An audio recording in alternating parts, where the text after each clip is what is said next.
जय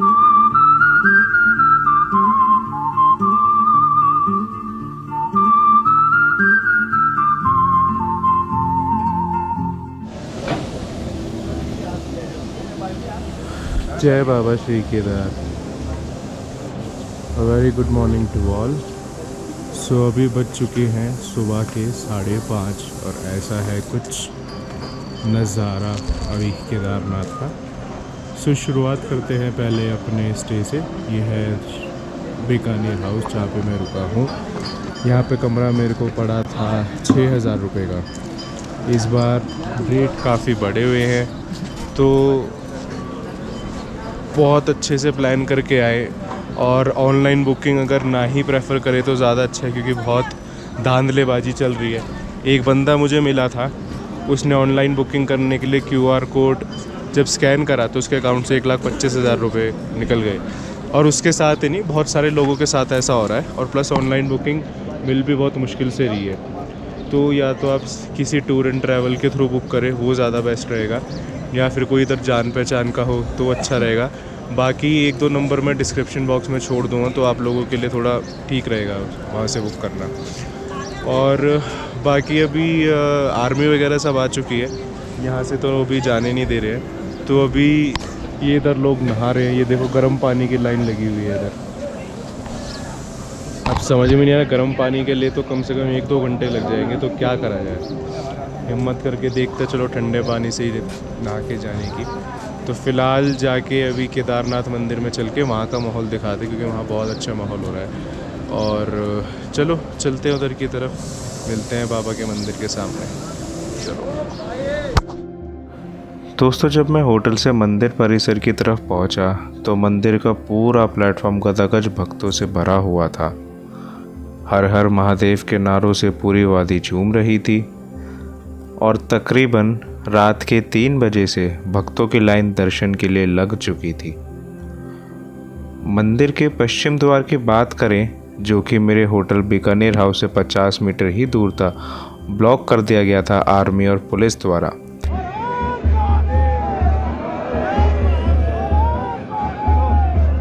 छः बजकर 15 मिनट पे CM पुष्कर धामी जी का आगमन होता है और पूरी रीति रिवाज सहित द्वार खोले जाते हैं।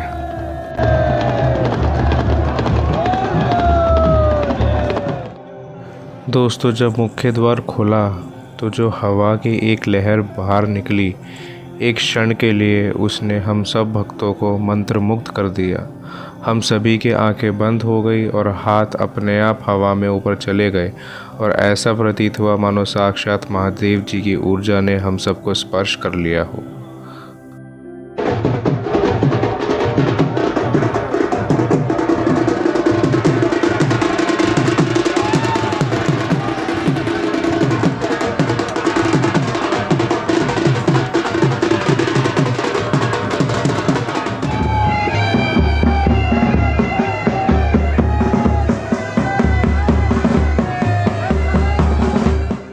मंदिर के कपाट खुलते ही सब भक्त जाने बेकाबू से हो गए और मंदिर के मुख्य द्वार की तरफ भीड़ ने धावा बोल दिया, जिसे पुलिस प्रशासन को संभालने में काफ़ी मुश्किलों का सामना करना पड़ा। इसी बीच चामुंडा देवी की ब्रह्म डोली अपने एरेवाल के साथ आ पहुंची। दोस्तों, इनका जिक्र मैंने अपने दूसरे एपिसोड में भी करा था और मैंने आप लोगों से कहा था कि मैं इनके बारे में विस्तार से बताऊंगा। तो दोस्तों, गौर से देखें इन पुरुषों को। गले में गुलाब बंद, नाखूनों में नेल पॉलिश, पैरों में घुंघरू और पूरे साज श्रृंगार से सुसज्जित शायद ही किसी पुरुष को आपने इस रूप में देखा होगा। माँ चंडिका की देव यात्रा में चलने वाले उन पुरुषों को एरेवाल कहते हैं। इनकी संख्या 8 होती है और इनकी दिनचर्या और रातचर्या बहुत ही कठिन होती है। सुबह और शाम दोनों समय स्नान करना ज़रूरी होता है।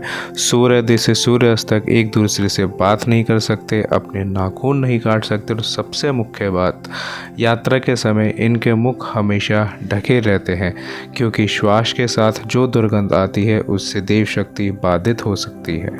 और ऐसा ही कुछ देखने को मिला केदारनाथ में, जब वे अपनी डोली के साथ आगे बढ़ रहे थे और भीड़ के कारण आई बाधा से इनका जो विराट रूप बाहर आया, जिसे देख के सब हक्के बक्के रह गए। इनका चेहरा लाल हो गया, इनकी गुहार से पूरी वादी अकस्मित हो गई और लोग जो मंदिर के बाहर भीड़ लगाए खड़े थे इनके लिए रास्ता बनाने लगे।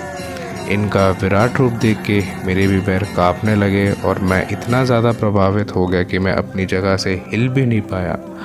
और दोस्तों, फिर मेरे साथ हुआ चमत्कार। धक्का मुक्की में दो अरावलों के बीच में मैं जा फंसा और देखते ही देखते इनके साथ मेरी भी मुख्य द्वार से एंट्री हो गई। मुझे पता भी नहीं चला कब हज़ारों की भीड़ से निकलकर मैं सबसे पहले बाबा केदार के दर्शन करने हेतु मंदिर में प्रवेश कर पाया। दोस्तों, मंदिर के अंदर मेरा शरीर पूरा सुन्न पड़ा हुआ था, लेकिन महादेव की कृपा से मुझे बहुत अच्छे दर्शन प्राप्त हुए।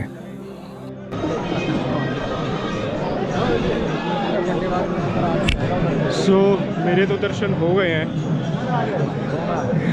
और मतलब मैं हर बार बोलता हूँ, मैं हर बार आता हूँ, मेरे इतने अच्छे दर्शन होते हैं। जिस हिसाब की भीड़ देख रहे हो, मुझे नहीं लगता यहाँ पे किसी के भी 3 से 4 घंटे में या 5 घंटे में भी दर्शन होने वाले थे। जो मैं चाह रहा था कि सबसे पहले दर्शन मैं करूँ कपाट खुलते ही, उन कम चुनिंदा लोगों में कपाट खुलने के बाद जिनके दर्शन हुए उनमें से एक मैं था। तो अभी टाइम हो रहा है 7:30 और भीड़ देखो हर जगह, भीड़ देखो।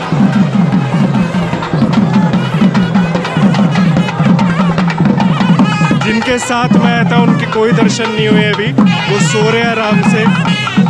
लाऊंगा उन्हें दोबारा 10 बजे दर्शन कराऊंगा। भीड़ देखो एक बार दोबारा से, मैं मंदिर के सामने आया हूँ।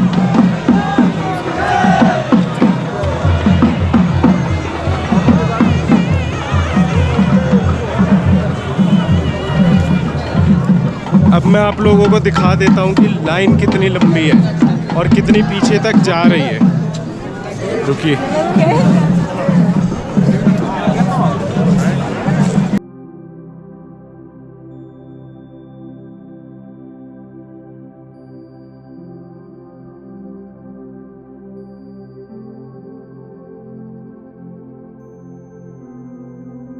कुछ समय बाद जब मैं अपने भाई और बंधुओं के साथ दोबारा वापस दर्शन करने और पूजा कर अर्पण करने आया तो हाल इतना बुरा हो चुका था कि लाइन आगे बढ़ ही नहीं रही थी, क्योंकि लोग बीच में से ही लाइन में घुस रहे थे। ना तो मंदिर के आसपास कोई प्रॉपर बैरिकेडिंग थी, ना पुलिस प्रशासन के इतने लोग थे जो विशाल भक्तों के इतने झुंड को बाधित कर सके। इसी बीच हम लोगों ने मिलकर डंडों और एक दूसरे का हाथ पकड़ के बैरिकेडिंग बनाई और स्थिति को थोड़ा कंट्रोल में करने के लिए प्रशासन की मदद की।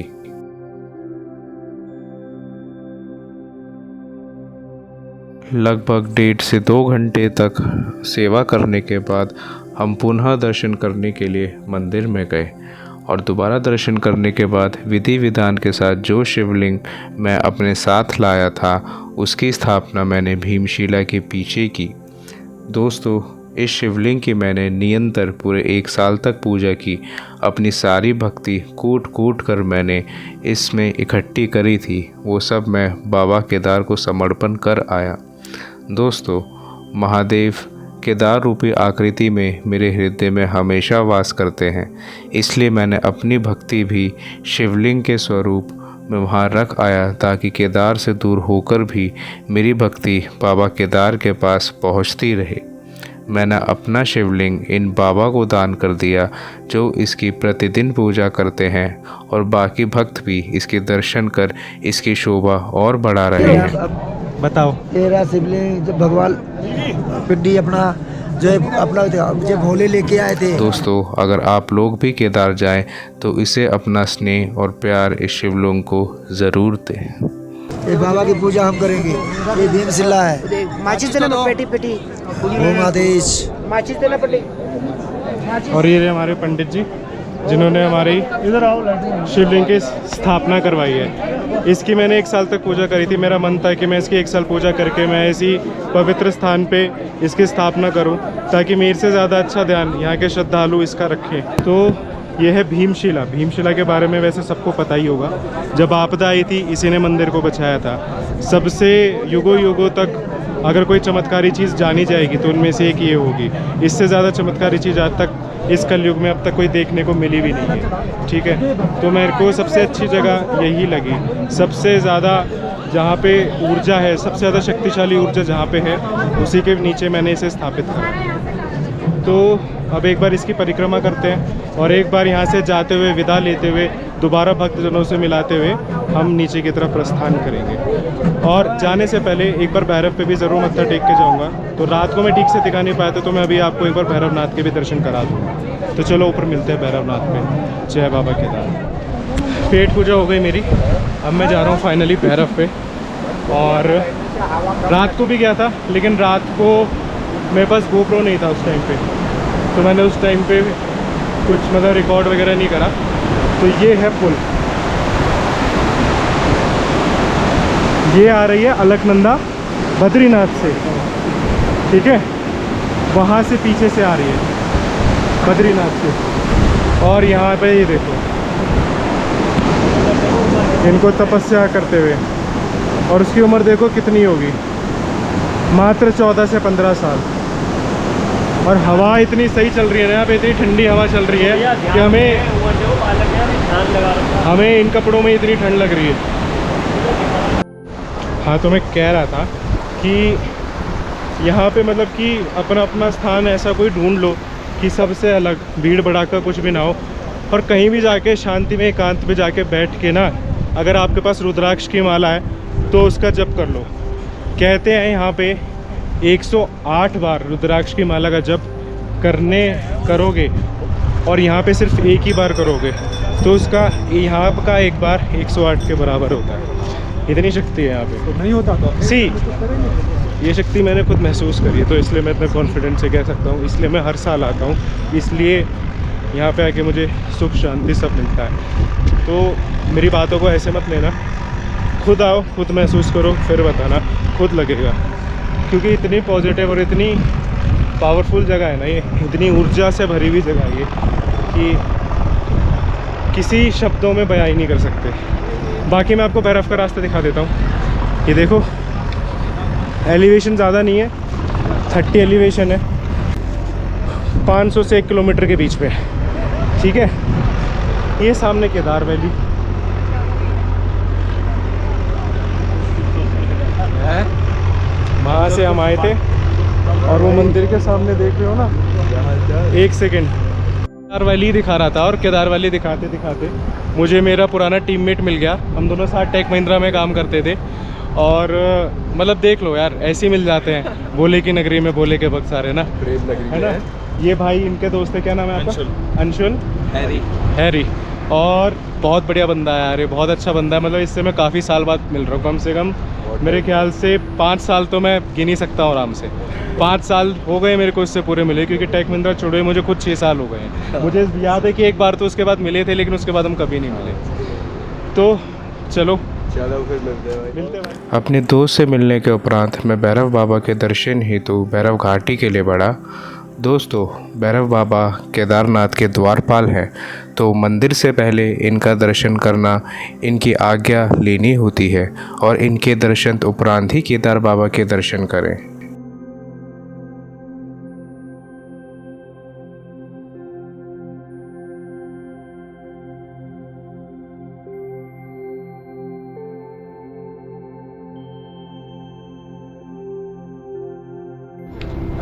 सो दोस्तों, अब बात कर लेते हैं यात्रा से जुड़ी सबसे इम्पॉर्टेंट चीज़ों की। तो सबसे पहले आती है रास्ता इसका ऐसा है कि गुप्त काशी तक तो रोड बहुत अच्छी है, कोई दिक्कत नहीं आएगी आपको। अगर कोई लैंडस्लाइड नहीं हुई है तो रोड बहुत अच्छी है, डबल लेन रोड है, आप आराम से आ सकते हो। फाटा से रोड का थोड़ा कंस्ट्रक्शन चल रहा है, तो थोड़ी प्रॉब्लम आ सकती है। और फाटा के बाद आता है सीतापुर से जाम लगना शुरू हो जाता है, क्योंकि वो बिल्कुल सिंगल रोड है। वहाँ पे जितने भी होटल्स हैं, वहाँ पे जितने भी यात्रीगण रुकते हैं, उनकी भी गाड़ी खड़ी होती है। और अगर आप सीतापुर में या फिर सोनप्रयाग में रोड पे गाड़ी खड़ी करते हैं तो आपका चालान काट दिया जाएगा, क्योंकि वो नो पार्किंग जोन है। और 2 पार्किंग्स अवेलेबल है, सीतापुर और सोनप्रयाग। पर डे की पार्किंग का प्राइस है 120 रुपीज़, ठीक है। तो आप अगर अपनी गाड़ी से आ रहे हैं तो एक बार मतलब थोड़ा इन चीज़ों का ध्यान रखें, रोड पे रख के जाएंगे।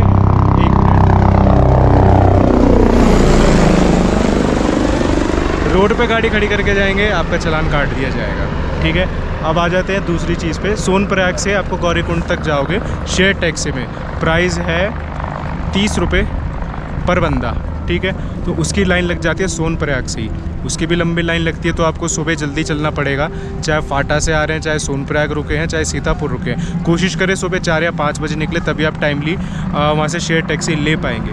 फिर गौरीकुंड पे आ जाते हैं। अभी रश इतना ज़्यादा है कि पौनी इतना ज़्यादा है, पौनी रास्ता बहुत प्रॉब्लम होती है चलने में, तो आपका स्टेमिना अच्छा होना चाहिए।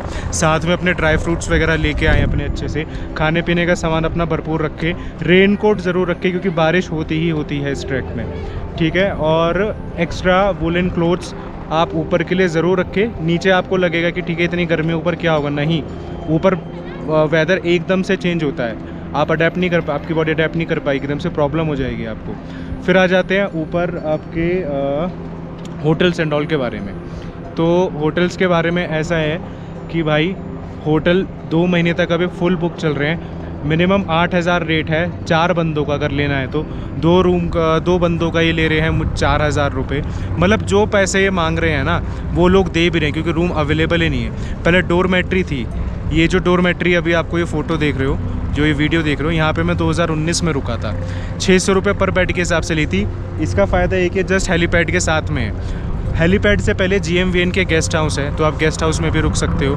गेस्ट हाउस के जो प्राइसेस हैं वो नीचे डिस्क्रिप्शन में आपको दिख जाएंगे, ये आपको ऑनलाइन ही बुकिंग करानी पड़ेगी। फिर आ जाते हैं अगर आपको बजट ट्रैवल करना है तो बजट में आपको कुछ नहीं करना है। अगर आप